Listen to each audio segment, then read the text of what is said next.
This is the Ballpark Digest Broadcaster Chat.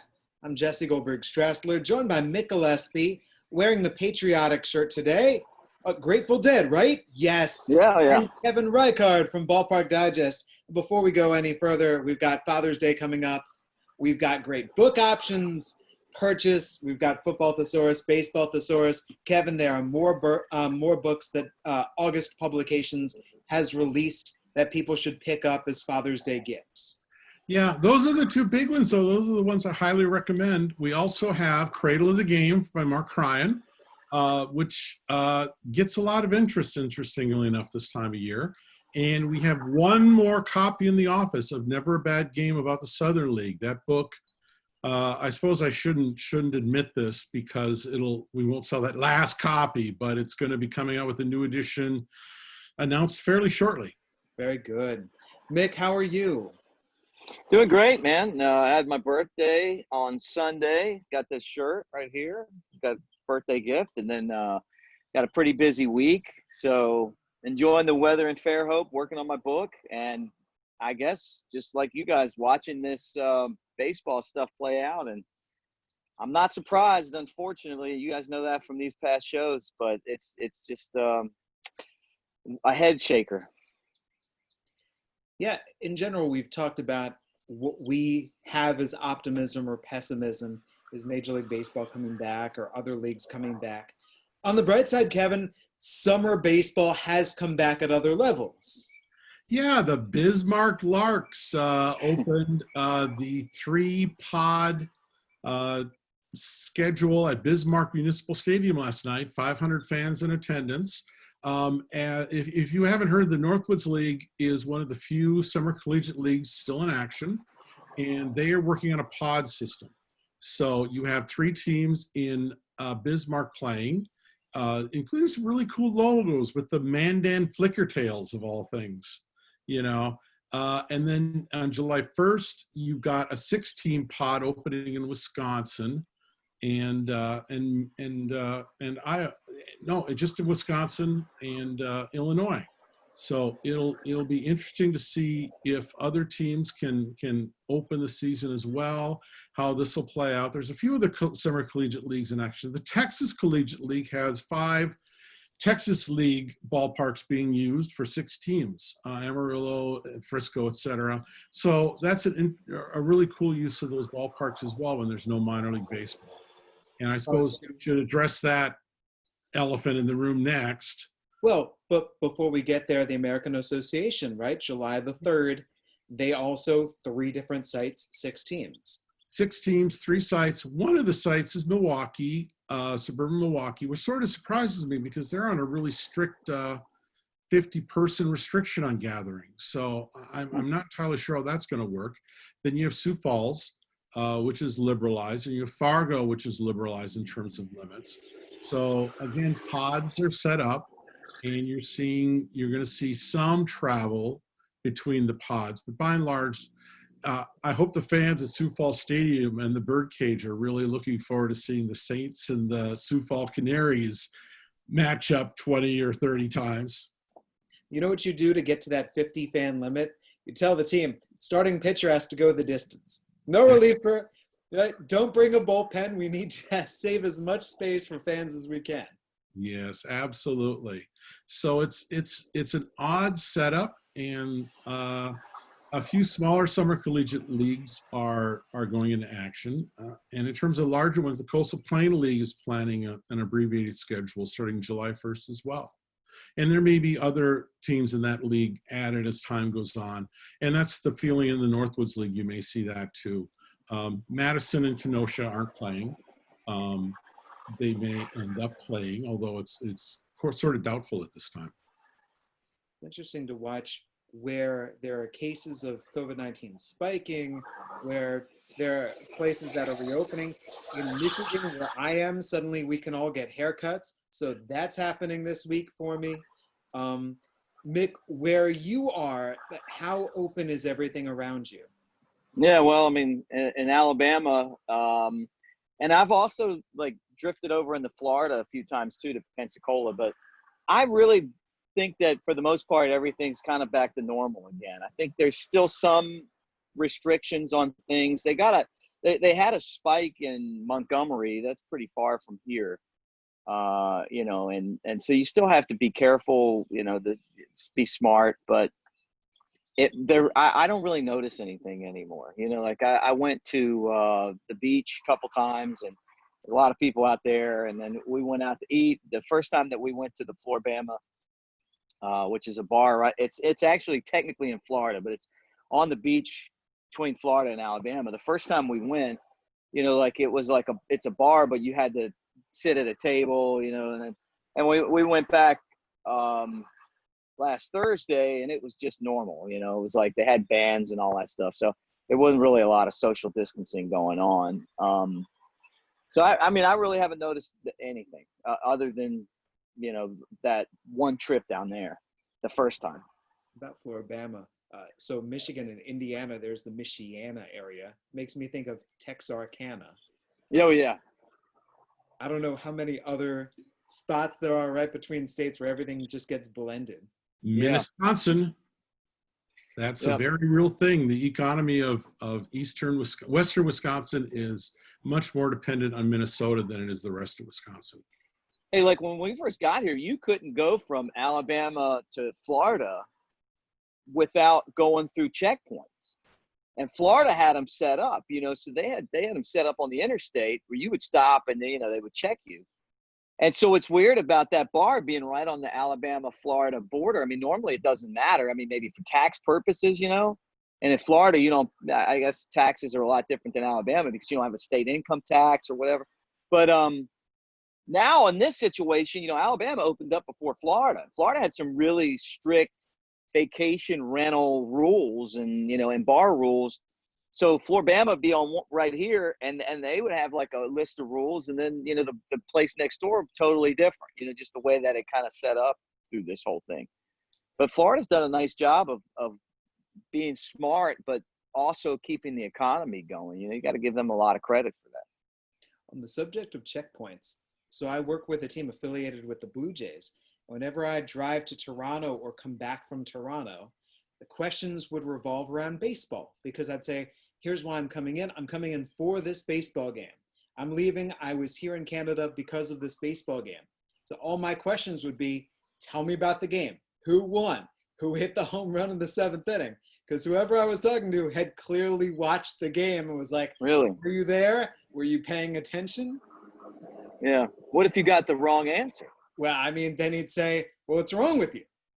Didn't you see Jose Bautista? Yeah, but they couldn't tell you couldn't come in, though. They wouldn't be like, hey, look, that was Bautista in the 4th. Back to America, buddy. You're not a real fan. Get out of here. You're faking. Yeah. So before we go too far, speaking of Michigan, we should also note that the Northwoods League is open for business in Michigan again, too. Yes. Oh, good. With Kalamazoo, Battle Creek, and Traverse City hosting teams. Traverse City launched a pretty good Resorters logo, if you've seen it. Very clever, those guys. And the Mac Daddies are playing now full-time in Kalamazoo. So that logo may end up being used a whole lot more than just a temp promotion this year. It's interesting, the dichotomy. And there's all sorts of positive and negative feelings that are right now massing around baseball. And we can talk about the draft just happened, and Rob Manfred continues to put out statements. That is happening too.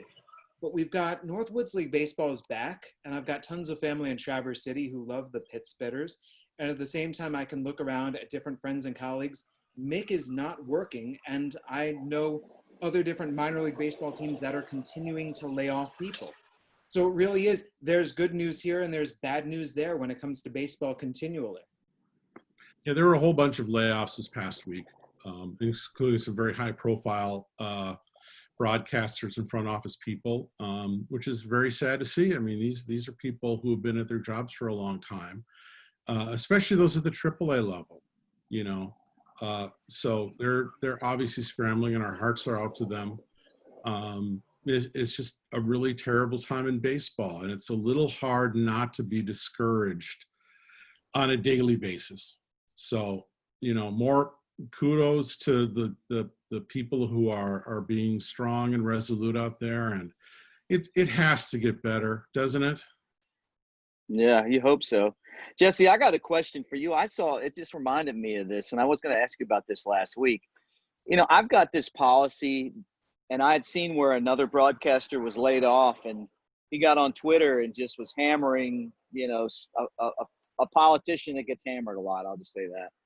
And I thought it was bad form, you know, being in our business, because you really want to kind of keep everybody as your fan, right? I mean, this is my opinion. I just want to see what you think.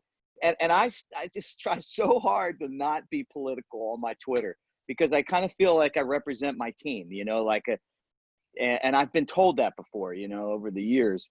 Where do you stand on that? Do you ever get on there and then do a rant, or do you kind of see it like I do, where it's like, hey, look, I'm trying to appeal to the Democrats and the Republicans. They both like baseball, believe it or not, right? And I'm their, you know, I'm just the spokesman for the game, you know. That's the way I want them to look at me. I think that's a complex question because it covers a lot of different area. There's a lot of things out there that we might not even consider political that are political in a way, depending upon how you look at it or how you're processing things. So in the past years, I'm Jewish. If there's something out there that revolves around anti-Semitism, I felt no guilt, no conscience. I did not think I would ever get taken to task for retweeting or posting my opinion, because that's personal to me. And I know that I can stand up, look someone in the face and say, this is important, and I need to stand up for that. And so we are currently, right now, I think that broadcasters are sharing their opinions more than they have before. And I don't just mean broadcasters who are not working. I mean the broadcasters who are working, broadcasters in prominent spots. And whether that's on baseball with their opinions on Rob Manfred and their opinions on the current situation, whether that's on Black Lives Matter, whatever that might be.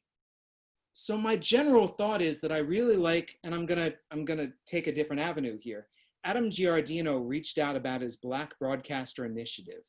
And that, I think, is the avenue to go down, to say, let's look to see who's underrepresented. Let's look to say, how can I use my platform in a way to help people, to help platform others up, to elevate voices that aren't heard? And with regard to politics and the mud and everything like that, this is separate from that entirely. So yeah, Mick, I think that sometimes there are fine lines that people have to walk, and some people march right across that fine line. But in matters when it comes to our country, when it comes to people and race and sexism, I feel it's very important for me to speak out against sexism. Yeah, and you know, the other part too is like, are you being positive towards someone, or are you being negative against someone too? Yeah. You know, I mean, like if you're making a statement, it's like, you know, I really like so and so. You know, I like Trump, I like Obama. You know, good for you. You know, it's different than being like, I hate Obama and I hate Trump. You know, they just seem like they're so polarizing, those guys. You know, and it's like, I just think there's a difference there too. You know, if you get on there and everything you write on Twitter, everything we say on here, someone potentially is watching it. And the thing that I hope that young broadcasters or anyone knows, even the top guy in the business, you know, you get on TV and you start, like, I remember Bob Costas, I was watching Sunday Night Football, and Bob Costas like starts going off about gun control. And that is a very tough, a touchy subject. I got relatives that just, they will die over the Second Amendment. And then he's on there talking about it. And I'm thinking, you know, I get the debate. Like, I love a debate. You know, I went to college at the debate. I made great friends in classes that I totally disagree with, because they're smart and I'm smart, and we just get in there and tangle. And then afterwards we go have a beer, you know, right? Not everybody looks at it that way. It's the first thing. The second thing is that I don't watch football on Sunday night to hear Bob Costas give me his opinion on the Second Amendment or guns or whatever, you know? And even him, who's one of the best that's ever done play-by-play, is a great broadcaster, took a major hit over that, you know? And people, I'm still talking about it. It's been, I don't know, 5 years maybe. So that's the point that I'm trying to make, is like, hey, you talk about some things that inspire you and that you feel really strongly about. I can't imagine anyone being against someone for saying, hey, you know what, anti-Semitism is a horrible thing. Like we all agree on that.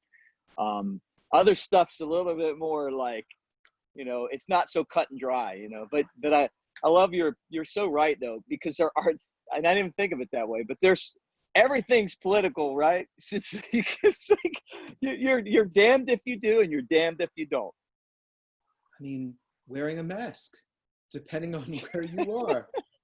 So I was in spring training, and this was end of February, start of March. So we were hearing about coronavirus, but we didn't really know. And so it was wash your hands.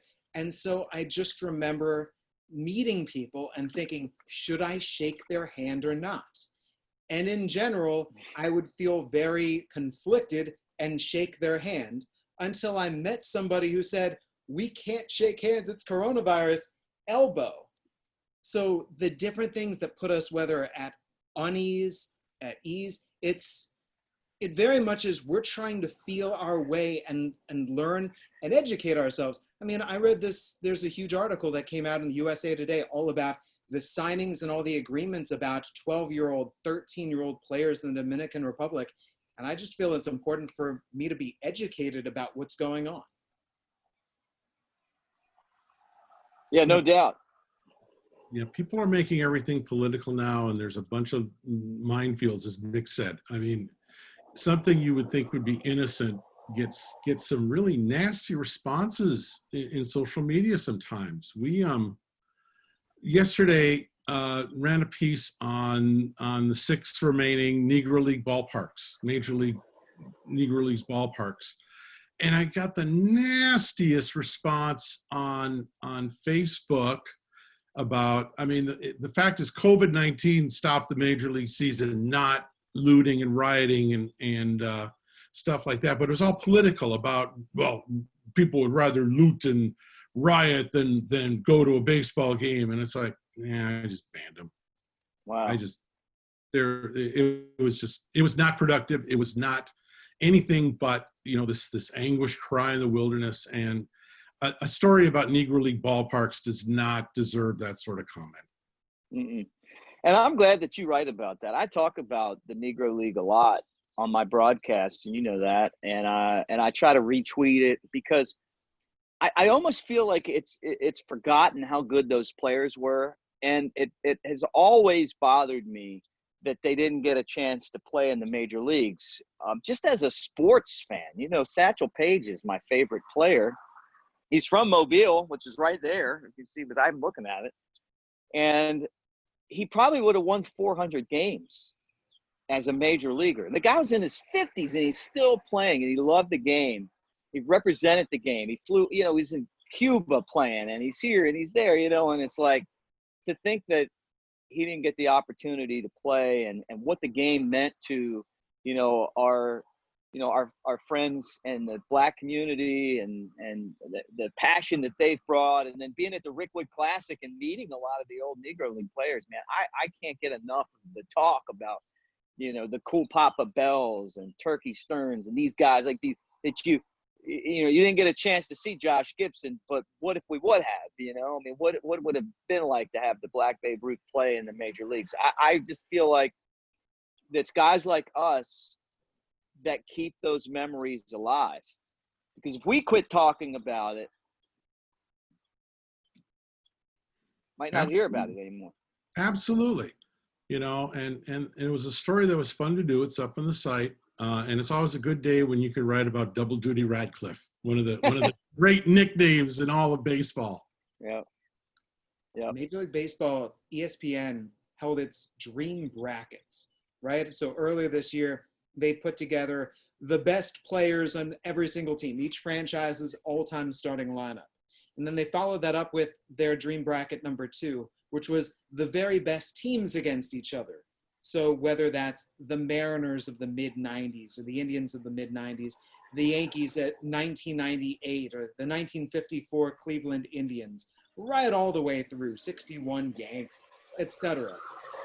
And they did have one Negro League team representing. They did have the Got to be the Monarchs. the Monarchs. I figured they I- would do the Homestead Grays. That's what I would have done. I would have Yeah. gone with more than just one. But yeah, just if you're trying to cover the best teams in baseball history, you're doing serious omission. And same thing, I saw somebody had posted, hey, you know what all the baseball players and owners right now, they're forgetting how good baseball once was. Watch Field of Dreams, go all the way back. And it's like, Field of Dreams, for all that it might be good, sentimentalizes segregated baseball. So James Earl Jones is actually playing J.D. Salinger, a white writer, looking at and enjoying these, by and large, white ball players from a time when black ball players couldn't play against them. So even when we look back at that and go, this was when baseball was simple, this was when baseball was grand, you're missing all of these great ball players who played at the exact same time. Yeah, and that's the shame of the whole thing. I mean, it really is. There's so many parts of this that I don't like, but when you get down to just the game itself, you missed out on some of the greatest players to ever pick up a bat or throw a ball. And for the game, that's the shame. The main story that's going on right now with Major League Baseball is if Major League Baseball will play or not. And by and large, each week, we've started things up. And Kevin Reichard, I've turned to you and I've said, what's your feel? Well, Rob Manfred's feel last week was 100%. And his feel this week is not 100%. So what are you hearing? Gosh, I was absolutely stunned when that word got out that Manfred was going to make that statement in last night's ESPN special. Just absolutely floored, because the commissioner, his job is to be optimistic. His job is to get a deal done, and it's almost like he's just thrown up his hands and said, "Well, I'm so disappointed that these circumstances that are seemingly beyond my control are preventing the season." And it's like, no, they're in your control, Rob. They're in the control of Major League Baseball. There's got to be a point where there's compromise involved on both sides. I'm really a middle of the road guy. I know that's where you get killed most of the time, but I'm still a middle of the road kind of guy. And I just can't believe the two sides can't come to some sort of agreement. I'm tired of all the, and I'm guessing you guys too, all the maneuvering for future CBAs and the future of the sport and all that crap. I just, I think there needs to be a greater commitment from all involved to make a season work. At 70 games, maybe, I don't see there a broad appetite for, Thanksgiving Day playoffs necessarily, like the players envision, but I do see that there's a really solid, sane game plan here to have a season happen. And then you've got all this noise, the revelation that some players have tested positive for COVID-19. The shocker would have been if they hadn't tested positive. I mean, Ezekiel Elliott tested positive yesterday, so they were testing positive way back in spring training. This is not a new thing, but all these little leaks, these little jabs, honestly, if you just locked Manfred and Tony Clark in a room and said, get a deal done, I would be much more optimistic about the process. But right now, you just have passive-aggressive sniping via email and letters and no face-to-face meetings, and that's terrible negotiation strategies in Ballpark. I've been talking about this, and I'm going to kind of give you my view on this even today. But I had a conversation with one of the top executives in baseball. And he was telling me that they'll have sponsors, right? Now, remember, you're splitting the revenue pretty much in half with the players. I mean, because their salaries are so high. And he said, we'll have a sponsor that's paying $5 million. And they'll say, hey, I want to see, I would really like to meet this player, right? Like $5 million sponsor now. I mean, and let me tell you, it's not just that easy to get that sponsor from someone that's done corporate sales and was doing it last year. It's a lot of money. That's a big time sponsor. And, if the player just, hey, look, they go down and ask the player, hey, can you mind meeting so-and-so, like they're a big fan, they're a sponsor, whatever. And the player's like, nah, I don't think I can kind of pull that off, I feel like that's an example of the issue I have with the players. You are a business partner with the owners, and from what I understand, and the kind of the take I've gotten from other executives too, that deal with the sponsorship end of it, is that they don't feel like the players feel like they're a partner. They just think, well, I'm going to show up and I'm going to play baseball and that's it. Like I got a tour of Wrigley Field, and they have this batting cage that is in one of their suite areas, right? And one of the people that was on the tour said, we'll go in here. We got tickets for this, and so player will pull the blinds down so we can't watch him take batting practice. And I just that's an example to me. Even though I know the player, and he's a great guy. But it's an example to me that I don't think he understands the business aspect of this. You're making half of the money. You and your players, the rest of you guys, are making half of the money that's coming in here from tickets and sponsorship. That's how you get paid. And it's like if you got to take an hour out of your day or 20 minutes out of your day to meet and greet people, that's all part of your partnership that you're making with the owners. The owners, now they got to pay everybody else to show up, and they got to do all their part of it. They own the stadium, they're putting people in the seats. Your part of it's go out there and play and be a great player and work on that. And then also, I think that there's a partnership aspect of this too, that the players, and I don't know how every team is. I just know the few teams I've talked to, I've heard this from a few executives, that they don't feel like the players feel like they are obligated to help in that aspect. And then when I watch this negotiations, and it's like, hey, I'm furloughed. I've taken a huge pay cut. Jesse's taken a pay cut.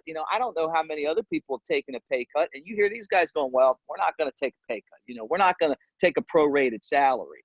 The way that business works for baseball players is that people pay. They pay with their hard-earned money to come in and sit in the stadium in a seat and watch.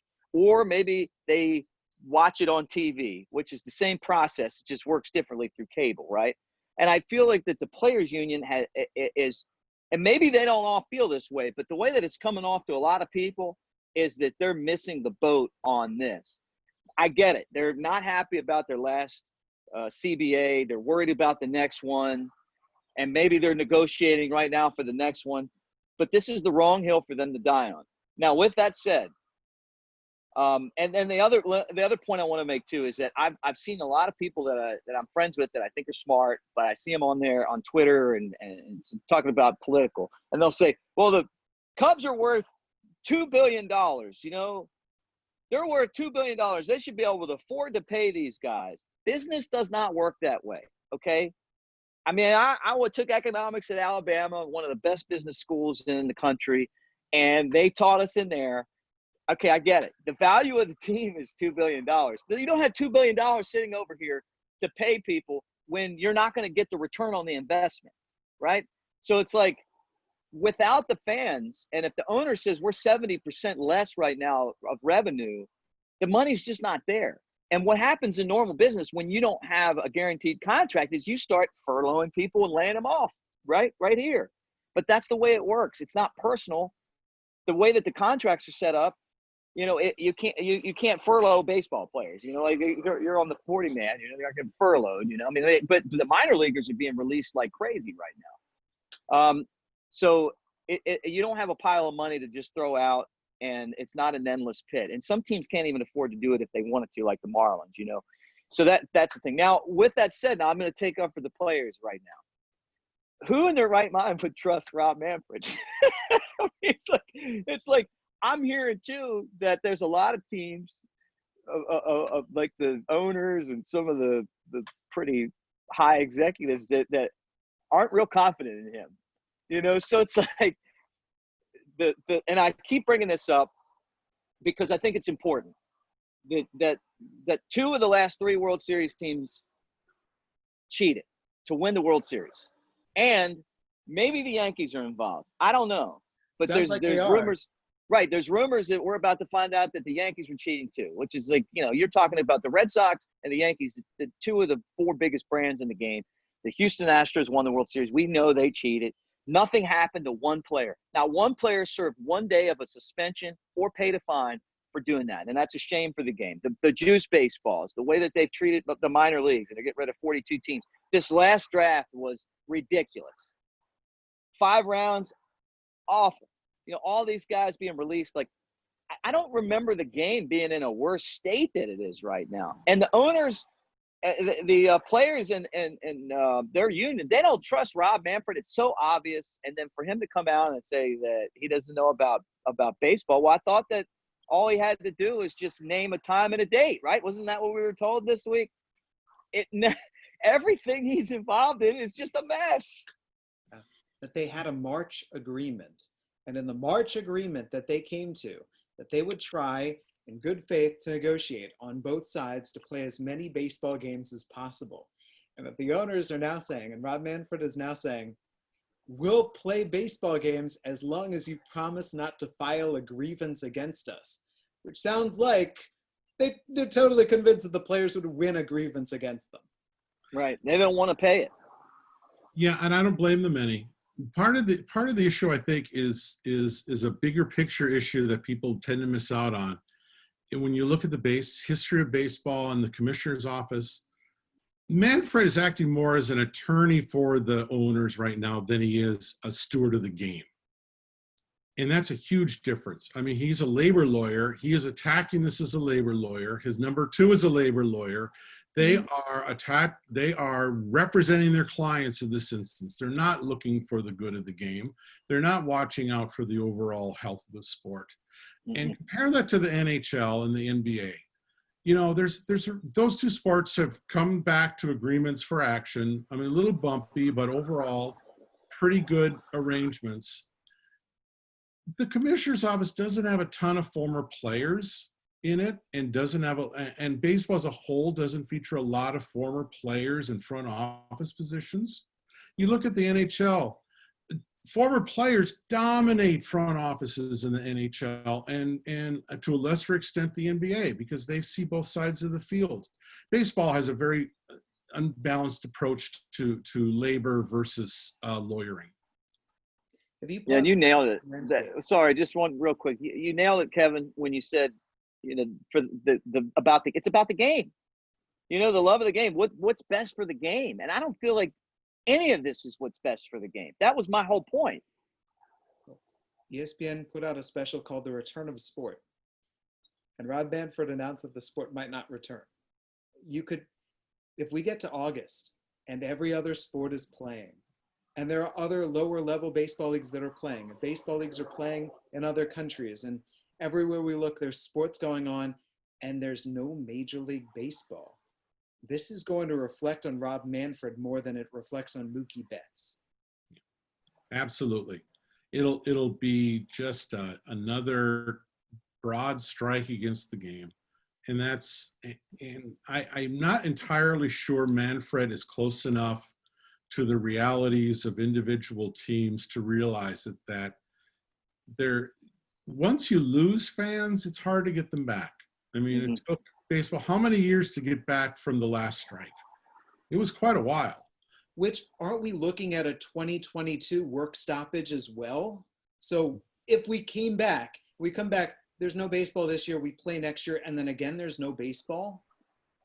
If we go through another lockout/strike situation at a time when the NBA and NHL seem to have done well, and when the NFL certainly has been doing well in terms of broadening its appeal, amazingly enough, to what end does MLB become suddenly the 4th major league with MLS nipping at its heels? I want to go back. Mick, you mentioned the draft. When the NFL draft happened, I got so back into football. I was hanging on every pick.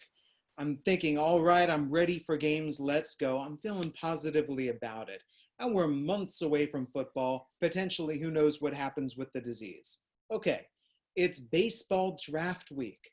Great chance to promote baseball, the spotlight is yours. Let's talk about Torkelson and Martin and who are the big prospects and what are we doing? And instead, as you said, 5 rounds, $20,000 for any player signed beyond that. What the news came out that Major League Baseball was not happy about teams saying, hey, we'll pay more for your college education. That way they can try to sign more of these free agents. And you're left with, at the same time, the $1 billion Turner Sports agreement is announced, and Rob Manfred is announcing things. And the Major League Baseball draft did not help baseball at all. It just made things worse. Yeah, that's how everything's going right now with baseball. I mean, you're exactly right. Like, I'm watching the NFL and, like, you know, the Dolphins take Tua, and I'm going, okay, look, I'm a Raven, but I'm going to be pulling for the Dolphins now, you know, like, and I was so happy. Like, I'm watching that draft. And, like, they got the videos of, you know, the different families as their sons get drafted. You know, the one mom pulled the girlfriend off her son. Like, that was the funniest thing. Like, it was so entertaining, and it was so well done. And then, you know, like, baseball is like, I don't know, every time I turn around, it's like another knock. It's like they can't get out of their own way, you know, and you're talking about, like, Rob Manfred. I feel like baseball's biggest problem is that people don't relate to the players anymore. I mean, when I was a kid, Eddie Murray got $1 million, and he was the first $1 million guy, you know. Oh my God, you know, like, Eddie Murray got $1 million to play for the Orioles. He was like the best player on the team, and he was one of the best players in the game. You know, now, like, the worst guy on the team gets $1 million. Like, you know, it's like, and through this process, like, it's like, you look on Twitter and Instagram, and everyone's on their yachts, and then they got their pools, and they're making millions and millions of dollars, and it's not good enough. And you talked about the strike when they came back. People related to Cal Ripken. I mean, forget about the money. The guy played every single day and showed up for work every day. And people got behind that, and people like the Rhinos and the home run chase that we've got the ESPN special on, you know, that's happening right now. You know, that was big. I don't feel like there's a Derek Jeter in the game right now that people, no matter what team you're with, you know, you're like, hey, that guy, that's what baseball is all about. You know, and you see him on a milk commercial or doing this or doing that. Like, there's no face of the game. People feel like they're seeing this whole thing go down, and it's like you just can't relate to the players. You don't feel like they even care about playing the game, you know. And it's like, I feel like I see on Twitter where they're like, just tell us the time and the place. Like, it's a trick. We know it's a trick so that you guys can go to arbitration. Like, no one's fooled by you, right? I mean, isn't that what they're doing? Like, hey, you know, just so then they can say, well, we told them we would play, but we're, you know, it's like all about the money all the time. And what we want is, like, a little give and take from both sides, and to feel like the guys that are playing the game love the game like Cal Ripken did when he played all those games in a row. We wanted that strike to end because we didn't want to see his streak end, right? I don't know what's going to happen. I just don't. I mean, like, I feel like you're right, Kevin. Like, this baseball is pushing itself into becoming the 4th or 5th sport in our country. It's too expensive to play. I grew up poor. I never could have afforded to play baseball now with the travel teams and all the expensive equipment and all that stuff. We should just take a ball and we would share a glove. I mean, like, you would just leave the glove out there if you didn't have one in a spot. We play pickup games all the time.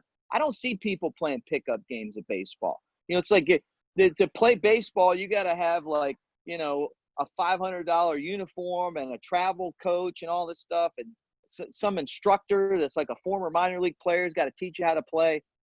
We just went out and threw the ball and hit it and stuff. Man, I sound like an old timer. I'm not that old, even though my birthday was Sunday. But it's a shame that the game is where it is right now. And then you hit another great point. It's like all the people that are in the commissioner's office are like lawyers that all they're worried about is these contracts that they're involved in, you know, and it's important. I get it, you know, like, and I it's a business. Jesse brought that up last time, and the players need to be taken care of too. And the game needs to be taken care of. The owners need, but it's gotten to the point now where everyone's pulling so hard, what's going to end up happening is they're going to rip the ball in half, and we're going to have one side's going to have half the ball, the other side's going to have the other half, and we're not going to have a game. So I disagree with you, Mick, when it comes to, it's the players making too much money and that's separating them from us, because you're seeing guys make a ton of money in every sport. And when a player in a different sport goes into free agency where there's a trade, when Kawhi Leonard is saying, let's see which team I'm going to choose, it becomes a cool thing for the NBA. Oh, let's see which team he lands with. Tom Brady, which team is he going to land with? And all of the talk is, let's see who he's going to go to. This is fun. This is exciting. And when in baseball, when a player hits free agency and the talk is, well, how much money is he going to get offered? What's the money out there? Is he getting lowballed, like our team's giving him too little? Is a team giving him too much? Instead of Anthony Rendon went from the world champs to the Angels, let's get behind this and let's see which team is going to land Anthony Rendon or which team is going to land a Bryce Harper. The NBA would have turned a Bryce Harper free agency into something enormous. And in baseball, it's just like, oh, look at this guy getting overpaid. I hope he's terrible with the Phillies. Instead of, hey, Kawhi Leonard landed with the Clippers. I guess we got to pay more attention. Hey, Tom Brady landed with the Buccaneers. They're on the map. Let's go. You think you're right too, by the way. Do you think it's because – sorry, Kevin. Do you think it's because in the NBA or in the NFL, like maybe a player has more of an impact than in baseball? You know what I mean? Like one player in baseball really doesn't have the same impact as Kawhi Leonard or the LeBron James or Michael Jordan comes to your team, you're probably playing for the championship. Like there's no one player that could do that in baseball. I don't know. I would say yes, but if you go back some time, you don't have to go all that far back.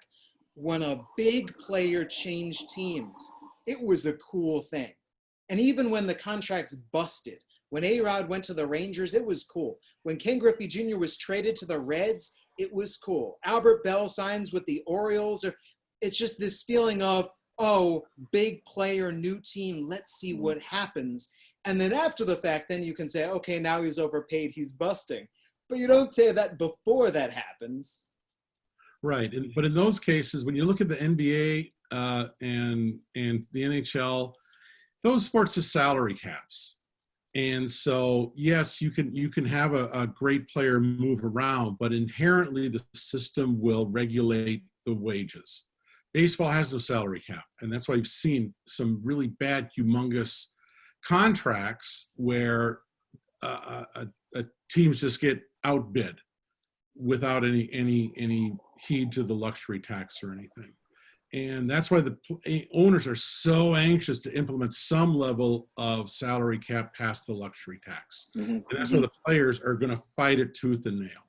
Yeah. The NBA is strange, though, because you have to spend money in the NBA. Yes. So if you don't land any of the great players, you end up giving exorbitant contracts to players who are terrible just because you were forced to spend it. Whereas with baseball, you got the teams who are spending out the wazoo, and then you've got 1, 2, 3, 10 teams which are just figuring out what they can do to spend as little as possible. Well, it's the guaranteed contracts to me too. You know, like you talked about Albert Bell. Like the Orioles didn't sign Mike Mussina; they signed Albert Bell, and then all of a sudden, like he got hurt, and you know, like they're paying him for like 5 years. He wasn't even there. You know, like I feel like that is the one thing that baseball does that I just can't stand. You know, it's like, look, if you get in trouble or you know you can't play or whatever, we still have to pay you. You know, and I'm not talking about even the Bobby Bonilla contract. You know, it's We're like coming that up on Bobby Bonilla Day. I know, man. It's like, golly, the guy hasn't played in like 20 years, and he's still making $1 million a season. You know, and I guess that's the way to defer the money. But I guess what really bothers me, just as a sports fan, are when I see these guys sign huge contracts, and they're not like John Lester, who's absolutely lived up to his money. And they don't live up to the money, and they end up not playing, and you know, they're not even on the team, and they're still getting paid. Some of the highest players on teams are people that aren't even playing in the game anymore, you know, because of the way that those contracts work. And I think that's different than other sports, because like, hey, look, you're making a lot of money, but you know what? The minute that you're not helping us, we can change that, or at least you cut into it. Baseball's union and baseball's player, they have the best deal in life. When you sign a contract, it's like, hey, I'm making all that money. I could never play one game and I'm still going to make all that money. Kevin, did you have something to add? Yeah, I was going to say, yeah, that's the problem, is that there's no one's driven to actually fulfill the terms of their contract in terms of expectations. You get that far less in the NBA. Even though both the NBA and the NHL and MLB have similar restrictions regarding the first 5 to 6 years of play. Most NBA players enter with a rookie contract. They're not allowed to renegotiate it. They must move forward with it, basically. And so when the baseball union complains about the service deals and everything, negotiate that away, but let's also be a little realistic about where baseball fits in the economy and when it comes to pocketbooks, because those pocketbooks aren't going to be opening forever. I mean, no, but baseball's hurting itself when it comes to the economy and pocketbooks. Yeah. Baseball could help itself, whether it's putting baseball in more markets or making sure that more kids want to play baseball, rather than limiting the draft to 160 or so players and anyone else gets 20,000. There are different ways that baseball could really, instead of shooting itself in the leg or stomping on its own foot, could help itself along the way. Yeah. Will it? I don't think so. Okay, so Michael Jordan documentary, it plays, and suddenly the NBA big conversation is Jordan against LeBron. And all the Jordan heads from the 80s and 90s are right back and feeling good and saying, look how good my guy was. Long Gone Summer plays on Sunday, and baseball now has to talk once again about steroids. Yes. Did steroids save baseball? That's the question. It didn't. It again. I mean, just put on, as Mick said, put on a Cal Ripken Jr. documentary. That would bring back no bad memories. That would leave no sour taste in our mouth. That would be something we could come around, watch, love baseball, think fondly of baseball. With McGwire and Sosa, we would go, oh yeah, that home run race was great. And then the steroids, and now I'm thinking about Barry Bonds. Did you see the interview that Mark McGwire gave? He was interviewed by a local station, I believe in San Diego, asked about if he felt steroids actually boosted his performances. No, I would have hit the same number of home runs without them. That's why he's not. That's why he's not in the Hall of Fame. Yeah, I mean, we're so forgiving, just admit it. Just admit it. Hey, look, I don't know how many more home runs I would have hit, but it definitely helped. People know when you're trying to BS them, and they appreciate it when you tell them the truth. And everyone wants to love Sammy. They want to love Mark McGwire because we all just, if we were alive, we went through the whole thing, and it was great, right? Yes. But every time you turn around, Sammy he's always got a foot in his mouth. I remember a couple years ago, he was describing himself as Jesus. What he's going through is like what Jesus went through. I don't think it's the same thing, Barry, or Sammy, But man, we all love Sammy. When he was playing, it was so much fun, and he had the 9/11 and the flag and all the home runs and stuff. But boy, the hangover's been terrible. The party was great, but the hangover has not been worth it. There was a reporter from the DC area named Craig Hoffman who came out with a Twitter thread about how steroids help. Because there's this whole misconception that all you have to do is, boom, inject yourself with steroids, and now you can hit the ball farther. Now you can throw the ball harder. And he said, no, it's all about recovery. Baseball season is hard and long, and so you have days where you just can't roll out of bed. You have days where you don't have 100%, you don't have 80%, and you just have to struggle through, which made Cal Ripken Jr. even more impressive. There's so much that a baseball season takes its toll on you, that steroids help you just get back to 100% for the next day, help you get you back to where you need to be so that way you can give your full. So if you Yeah. homer today and you homer tomorrow, you have the energy to be able to do so. Man, you are so right. Like I jog every single day, and I've been doing it for going on 2 years now. And I have an app, and it keeps my times. And it's like one day a week or one day every 2 weeks, I'll have this incredible run that'll be like 2 minutes quicker than the other days. And I always try to figure out, like, was it something I ate? Was it the weather? Was it, was it the humidity, the temperature? What is it that made that particular run so much better than the other ones, right? And the other ones are consistent, and then all of a sudden, and then one day I'll have a really terrible run. What steroids does is it makes all those runs better. And over the course of time, your numbers are going to be way better. I spoke with a scout, a major league scout named Kevin Jarvis, whose son was just drafted. Yep. And when I found out who he was, I looked at his playing career and I asked him, what was it like to pitch in the steroid era? And I mean, I'm sorry for ruining his day, because he started thinking back to all the number 9 hitters going oppo on him. Mm-hmm. So I just think about all of those baseball players whose careers ended in the minor leagues, in the major leagues. Same thing. There was the pitcher who filed the lawsuit saying the Astros banging on a trash can ended my major league career because they knocked me out and I never got back up to the major leagues. We could look at so many guys, baseball people who were in the game, or scouts or executives or whoever it was, that because of what transpired over those decades, that's it. That ruined their tenure. That ruined their career. Yeah. Hey, look, it's such a minute difference between success and failure.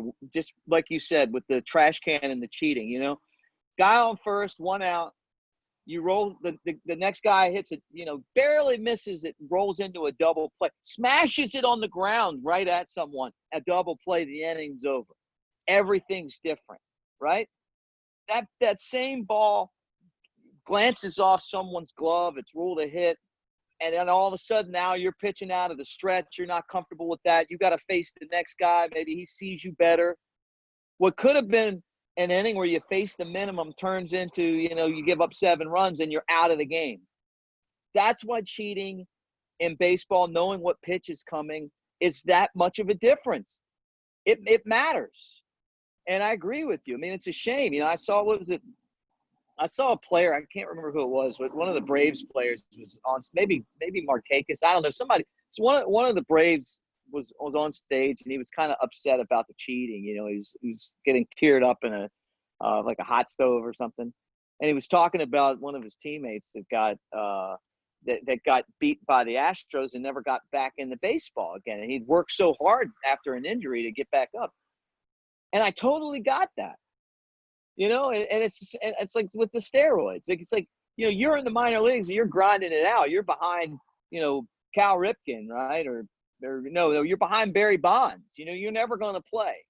And this guy's like juicing up every day. He's at his best every day. He's never going to get hurt. He's able to overcome every little nick and bruise. Bobby Dernier told me one time, a Gold Glover, former Philly and Cub, great guy. He said, you're never 100% in baseball. So from the first day you got hurt in spring training and you're out there nicked up, So if you're never at 100%, it's how well you play hurt all the time, right? Well, steroids obviously eliminate that, but the cheating, it's just so unfair to the game, whether it's knowing what pitch is coming or having that advantage. And just, I feel like with baseball, it's like every time I turn around, it's like another cheat. And on that note, Jesse, let's talk the sport. All right. So, term today. We're going to go with the Bermuda Triangle. Just thinking about the outfield and thinking about all the different terms that we have for the different parts of the outfield. The gap, for example, and down the line, straightaway, center. So, Mick, the Bermuda Triangle. Yeah, when we were talking about it in our little pre-show meeting, I was thinking, like, I use this one a lot. when I was a kid, some of the best days of the week were Sunday when I would watch like the NFL with my dad, and then it'd go off, and then this show In Search Of used to come on. You know, it was like Leonard Nimoy. Remember him? He was like the guy that played Spock on Star Trek. Like he was the narrator for it, and they would like try to figure out like the answers to these great mysteries. You know, like did aliens make these pyramids in Egypt? You know, like what happened to Amelia Earhart? You know, stuff like that. But one of them was the Bermuda Triangle, right? It's like all these like in the Bermuda Triangle, you know, it's down there near Cuba and Florida, you know, like that, you know, and it's like a spot where like one time these like these American planes went in there and their navigation system got messed up and they just disappeared. We still don't know what happened to them. Like 6 planes, like 5 went in and then another one went to find them and he disappeared. Boats in there disappear and they come back and there's no crew, but there's like the boats there, like a ghost ship. So fast forward to my broadcast career, you know? So I hear people like that little pop-up that's like back of like, you know, in the shallow right field, and maybe you're in that no doubles defense where you got the guys playing deep, or, you know, maybe the infield's in, you know, and or maybe they're just in normal depth and they just hit it in a spot where like, here comes the outfielders, there goes the infielders, and there's like a triangle of people, and the ball somehow finds its way right in the middle of those guys. And everybody's just standing there with their hands like to their side, and they're like, and then you're like, that's the Bermuda Triangle.